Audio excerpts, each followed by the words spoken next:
I've worked with the WWE for almost 30 years off and on, and then all of a sudden, everything I'd done, my whole career, my whole life. In the quiet, sterile stillness of a Florida hospital room, a wrestling icon faced the end, not with fanfare, but with a trembling voice and a soul heavy with regret. Hulk Hogan, the larger-than-life legend who once ruled the ring, didn't go out with a roar, but with a whisper that left those around him shaken. According to a nurse who remained by his side until the final moments, Hogan's last words weren't about championships or fame. They were about betrayal, pain, and a haunting truth he feared would be buried with him. Now, that nurse has come forward, offering a glimpse into the final hours of Terry Bollea, the man behind the myth, and his chilling final confession. The vicious cycle of painkillers. A body-held captive wrestling might be scripted drama to many fans, but the injuries are devastatingly real for those who live it. For Hogan, years of slamming onto steel, plywood, and unforgiving ring mats left his body battered and broken. Over the course of his career, he endured nearly 10 back surgeries, multiple neck reconstructions, and an endless procession of procedures aimed at keeping him in the ring and the spotlight. But the pain never truly left. In his own raw words from one of his last public interviews, Hogan admitted, "I was on the pain fills. I did have doctors just writing prescriptions after prescriptions, and all of a sudden it becomes a vicious cycle as they were giving me the pain meds. This wasn't just an addiction to medication, it was a fight for survival. The pain was so intense that without these drugs, functioning felt impossible. Simple daily tasks became mountains to climb, and the medications that were supposed to heal became chains that bound him tighter and tighter. The cycle of dependency crept up stealthily. Doctors, trying to manage his escalating agony, kept prescribing stronger doses, from morphine and Dilaudid to fentanyl, one of the most potent opioids known. Pharmacists who witnessed his prescriptions were reportedly stunned that Hogan survived the extreme levels he was given. This slow spiral into dependency was, in many ways, a shadow war that Hogan fought alone, hidden behind the facade of Hulkamania and public bravado. A nurse's heartbreaking account. The last hours. According to a nurse who stayed with Hogan during his final hours, a woman who requested anonymity due to fears of repercussions from the Hogan estate, the wrestler was lucid in moments of clarity and confusion, revealing a haunting glimpse into his state of mind as death approached. She recounted how Hogan, aware of the inevitability of his fate, whispered with labored breath, "I should have stopped years ago. I knew this day would come, but I thought I'd be standing when it did." Those words struck a chord, not just because of their raw honesty, but because they laid bare the man's painful acknowledgement of his own mortality. With a trembling hand gripping hers, Hogan pleaded, "Tell them it wasn't the wrestling that killed me. It was everything after."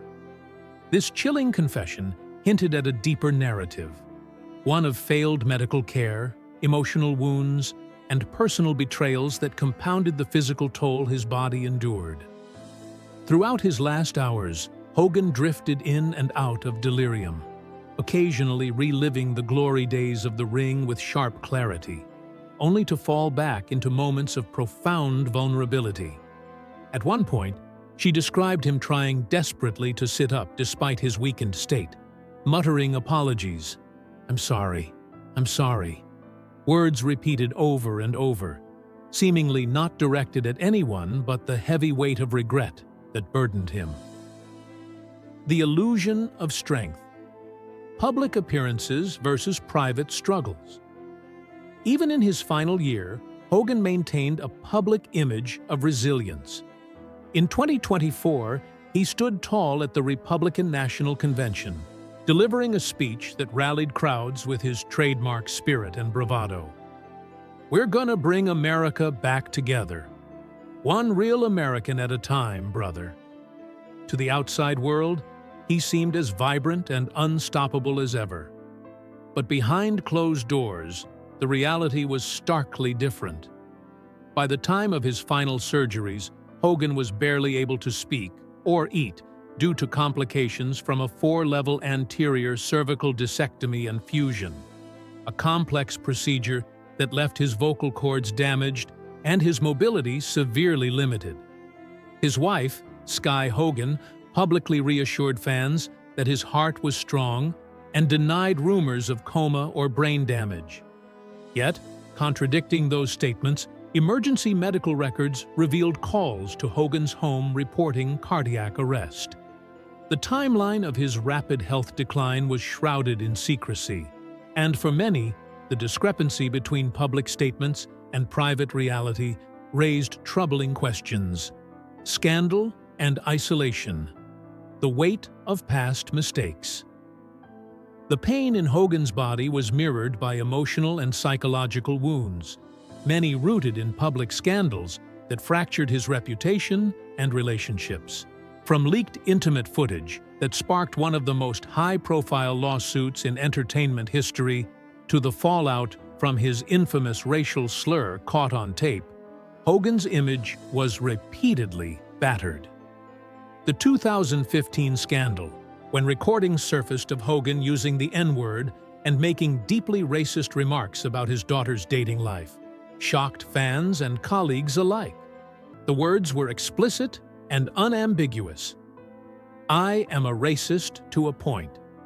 WWE swiftly severed ties, removed him from their Hall of Fame page, and pulled all merchandise. Though Hogan issued public apologies, at times attributing his behavior to his upbringing in Tampa, the damage was profound. The wrestling community was divided, with some expressing forgiveness and others vocalizing hurt and betrayal. The man who once stood as a mentor and friend now found himself isolated by his own words and past. The conspiracy whispered in his final moments. In his final hours, Hulk Hogan, born Terry Jean Bollea, lay in a hospital bed, no longer the towering figure in red and yellow tights, no longer flexing for roaring crowds. His body was frail, his breathing labored, but his mind, according to the nurse who remained quietly at his side, was clear in haunting moments of lucidity. What he said in those last breaths wasn't rehearsed, wasn't dramatic. It was raw, frightening, and tragically revealing. The nurse, who has asked to remain anonymous out of fear of reprisal from Hogan's estate and inner circle, described a man haunted by shadows, some from the past, others from just beyond the hospital room door. Hogan confided in her not with flair, but with desperation. "They're setting me up," he whispered. "They want me gone." These were not the ramblings of a man disconnected from reality. She insists he was lucid, sharp, and eerily aware of how close the end was. The conspiracy he feared wasn't simply a fantasy constructed in his final days. It was a fear that had been building over time, fed by medical neglect, business betrayals, and a lifetime spent navigating the minefield of fame.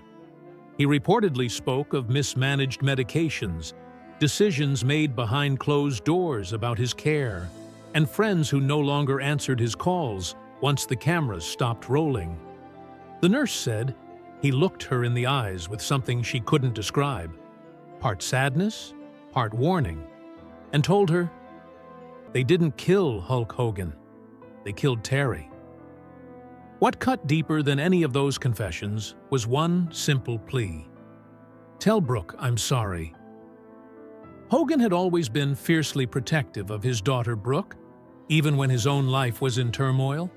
His scandalous controversies, the lawsuits, the leaked tapes, and the racial slurs had affected not just his reputation, but his family. In that moment, the legendary wrestler wasn't speaking as Hulk Hogan, the larger-than-life entertainer. He was speaking as a father, flawed, broken, and painfully aware that time had run out to make things right. Wrestling's dark side, a cautionary tale. To understand how Hogan's life unraveled, one has to look beyond the spotlight and into the darker, quieter moments behind the curtain. Professional wrestling, especially in the era Hogan dominated, wasn't just entertainment. It was grueling, brutal, and often unforgiving. Years of back-breaking performances, unregulated injuries, and a tough-it-out culture left many of its stars physically and mentally destroyed by the time the applause faded. For Hogan, the toll was especially heavy. He had undergone more than a dozen back and neck surgeries, lived with chronic pain for decades, and, according to those close to him, was prescribed painkillers at alarming rates. Hogan himself admitted, in one of his last interviews, that he became stuck in a vicious cycle of prescriptions and pain. "They gave me pills for the pain," he said, "but the pills gave me more pain." This wasn't just a story about celebrity addiction. It was about an entire system that failed to protect its stars once they were no longer useful. Many wrestlers from Hogan's era have died prematurely, from overdoses, heart attacks, or complications stemming from untreated injuries. Hogan's story, while unique in fame and controversy, echoed that same tragic rhythm. But perhaps what makes his story stand out is how much of it was lived in public, and how much he tried to keep hidden. He played the hero on screen, always smiling, always giving the fans what they wanted. Off-screen, he battled addiction, depression, lawsuits, and broken relationships. His persona, real American, the unbreakable force of good, was a mask that became heavier with each passing year. In the end, the final confession Hogan gave wasn't just about a conspiracy. It was about the human cost of being a symbol. He was asking the world to look beyond the glitz and gimmicks, to see the price he paid to become a legend. Remembering Terry Jean Bollea. The death of Hulk Hogan is more than just the loss of a wrestling icon. It's the closing chapter in a complex, often contradictory life that reflected both the heights of entertainment glory and the depths of personal anguish. For fans who grew up chanting, "What you gonna do, brother?" and watching him tear his shirt open on live TV, the news of his passing was a punch to the gut.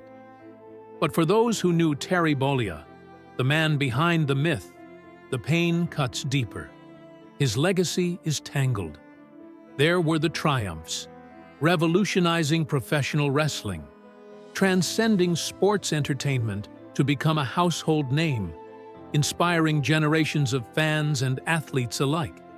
And there were the scandals, a leaked sex tape that resulted in one of the biggest privacy lawsuits in history, recorded racist remarks that torpedoed his reputation, and the years-long struggle to reconcile his past with the public image he worked so hard to build.